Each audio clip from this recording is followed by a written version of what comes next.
అందరికీ కూడా వచ్చినందుకు నా కృతజ్ఞతలు, వందనాలు.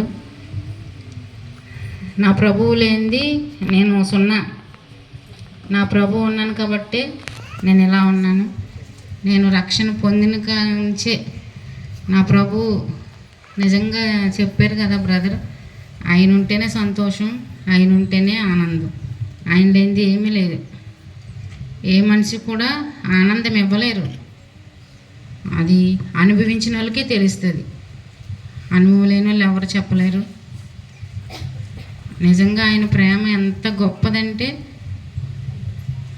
రుచి చూసి తెలుసుకోవాలి. ఇది నేను పోయినసారి కూడా చెప్పాను. అది ఆ రుచి నేను తెలుసుకున్నాను కాబట్టి నా బంధుమిత్రులందరికీ కూడా ఎన్ని శోధనలు ఉన్నా జయమిస్తాడు దేవుడు, మీరు కూడా తెలుసుకోండి అని చెప్తాను. కానీ వాళ్ళకి వెర్రితనంగా అనిపిస్తుంది, నాకు అది గొప్పగా అనిపిస్తుంది. లోకంలో ఉన్నవాడు కన్నా నాలో ఉన్నవాడు గొప్పవాడు కదా. ఎన్ని కష్టాలు వచ్చినప్పటికీ కూడా ఆయన నన్ను మాత్రం చేయి విడిచిపెట్టలేదు. నేనే ఒక్కొక్కసారి దేవుని మీద అలిగిదాన్ని. నా జీవితంలో ఎన్నో మేలు చేశాడు. మళ్ళీ క్షమాపణ అడిగి, నువ్వు లేనిది నేను లేని తండ్రి అని చెప్పుకుని మళ్ళీ దేవునిలో స్థిరపడడానికి ఆయనే దయ చూపించాడు. నా జీవితంలో ఎన్నో మేలు చేశాడు. అది చెప్పలేను ఆ మేలు. నేను బ్రతికున్నానంటే ఆయన కృప. నా చిన్నమ్మాయి కడుపులో ఉన్నప్పుడు నాకు ఏమీ తెలియకుండా ప్రభువులోకి వచ్చాను. అప్పటి నుంచి కూడా నా ప్రభువు నన్ను చేయి విడిచిపెట్టకుండా మరి ఇంతవరకు నడిపించాడు. మా అత్తగారిని ప్రేమించి ఇక్కడ నాకు మంచి అయ్యగారిని, అమ్మగారిని, సంఘాన్ని కూడా ఇక్కడ ఉండడానికి సిద్ధపరిచాడు. ఆయన ప్రణాళిక చాలా గొప్పది. అలాగే నా బంధుమిత్రులు, నా ఆడపడుచులు కానీ, నా అత్తగారికి సంబంధించిన వాళ్ళు, పుట్టింటికి సంబంధించిన అందరూ కూడా రక్షణలో పొందాలని నా ఆశ. 2018 సంవత్సరంలో నాకు ఆపరేషన్ అయిన కాడి నుంచి ఆ విషయంలో ఆర్థికంగా, మానసికంగా, శారీరకంగా ఆయన ఎన్నో గొప్ప మేలు చేశాడు. అడుగడుక్కుని ఏ మనిషి వదలలేదేమో నన్ను బాధ పెట్టకుండా అనిపించేది. కానీ ప్రభువు ప్రతి విషయంలో వాక్యమే నన్ను ఓదార్చింది. ఒంటరిగా అయిపోయిన పరిస్థితుల్లో కూడా నేనున్నాను నీకు జంటగా, నువ్వు ముందుకు వెళ్ళు. ఇంట్లో కూడా ఒంటరిగా ఉన్నప్పుడు కూడా ఆయన నాకు చెవులో మాట్లాడినట్టు అనిపించేది. నిజంగా ఆయనకి ఎన్ని కృతజ్ఞతాస్తుతులు చెల్లించుకున్నా నేను రుణం తీర్చుకోలేను. అవి జ్ఞాపకం తెచ్చుకుంటేనే ఆగదు నాకు. అన్ని మేలు తెచ్చాడు.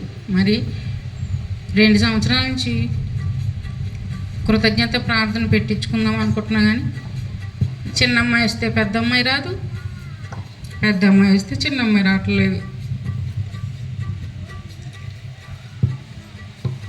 ప్రార్థన చేసుకుందామని ప్రేయర్ చేసుకుంటున్నా. దేవుడు మరి తన బిడ్డలకి అన్నీ సమకూర్చి అన్నీ సిద్ధపరుస్తాడు కదా. అలాగా ఒప్పుకోలేని వాళ్ళు ఎంత రిక్వెస్ట్ చేశానో నేను కాలేజీలో మా పెద్దమ్మాయికి మరి 3 రోజులు వాళ్ళు పర్మిషన్ ఇచ్చారు. ఆ అమ్మాయిని నడిపించాడు. మరి ఆ రీతిగా అందరినీ కూడా నడిపించాడు. మరి నేను ఎంతో సంతోషంగా దేవుళ్ళలో ఉన్నాను.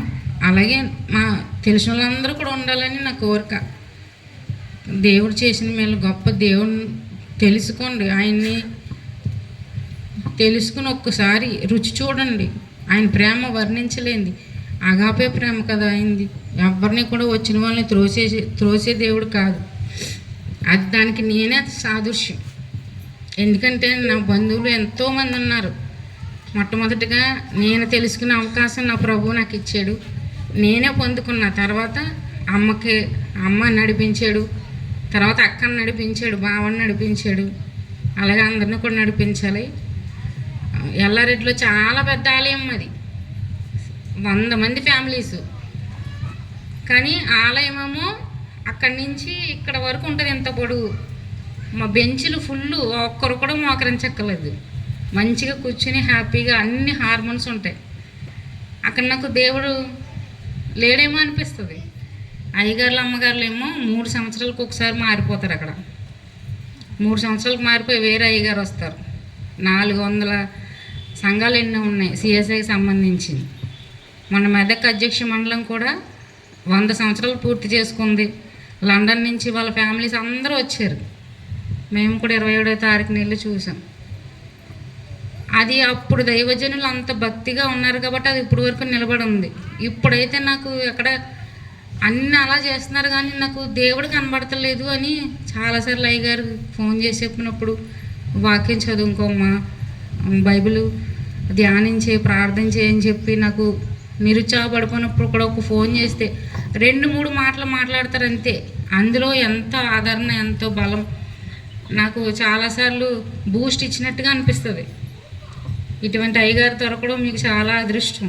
ఎందుకంటే అయ్యగారులు మీరు వచ్చినా కూడా మాకు 3 సంవత్సరాలే ఉంటున్నారు, తృప్తి ఉండలేదు, మీరు వచ్చి వెళ్ళిపోతుంటే మాకు రావాలనిపిస్తలేదని ప్రతి అయ్యగారి దగ్గర చెప్తాను అక్కడ.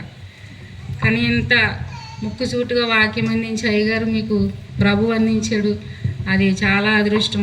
ఈ వీరభద్ర కాలనీకే అది ఎప్పటి నుంచో ఉంది ఆలయం, కానీ ఎవరో కూడా గుర్తిస్తలేదేమో అనిపిస్తుంది నాకు. లోకంలో లేదండి సంతోషం. అందరూ కూడా ఫోన్ అనే నెట్ అనే గొయ్యిలో పడిపోయారు. అది లేపేది యేసు ప్రభు తప్ప ఎవరు లేపలేరు. మనంతటా మనం లేవాలి తప్ప ఎవడో వచ్చి లేపుతాడని ఎవరు అనుకోవద్దు. యేసు ప్రభు గొప్ప దేవుడు, సజీవుడు, ఆయన బ్రతికి ఉన్నాడు.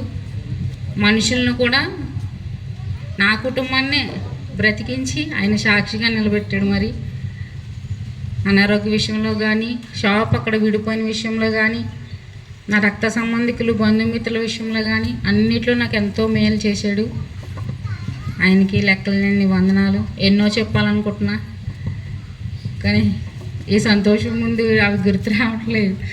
కానీ ఇవన్నీ కూడా నాకు సమకూరు జరిగినాయి. ఎన్ని రోజుల నుంచి అనుకుంటున్నాను ప్రార్థన పెట్టించుకోవాలి.